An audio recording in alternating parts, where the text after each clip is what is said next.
Naniniwala ang palasyo na tama at nakatulong ang paggamit ng TAP sa bansa kung kaya't hahayaan na lamang ng palasyo ang Kamara upang magpasya kaugnay sa reklamong inihain laban kay Pangulong Aquino. Narito ang balita ni Elena Luna. Naghain ng impeachment complaint ang grupo ng kabataan laban kay Pangulong Aquino dahil sa DAP. Pirmado ito ng 25 youth at student leaders. Kahit na ito na ang pangalawang reklamong impeachment sa Pangulo ngayong linggo, hindi nababahala ang palasyo.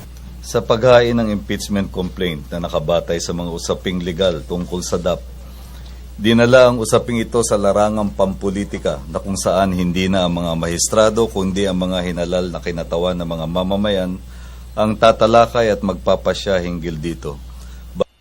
Na isasalang-alang ng mga kinatawan ng mamamayan ang kapakanan ng kabuuan sa kanilang pag-aaral at pagpapasya. Minamandato ng saligang batas na magmumula sa Kamara ang prosesong impeachment sa Pangulo. Papatak ito sa jurisdiksyon ng House Committee on Justice na pinangungunahan ni Iloilo Representative Neil Tupas Jr.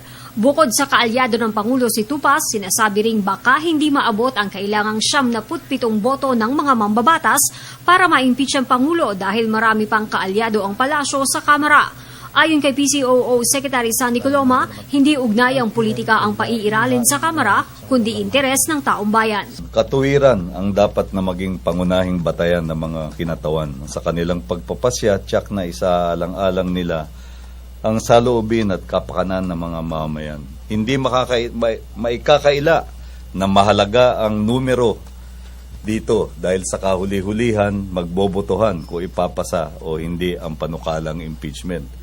Ngunit naniniwala pa rin kami na katotohanan, katuwiran at ng mga mamamayan ang dapat na pairalin. Para sa Telebisyon ng Bayan, Elena Luna.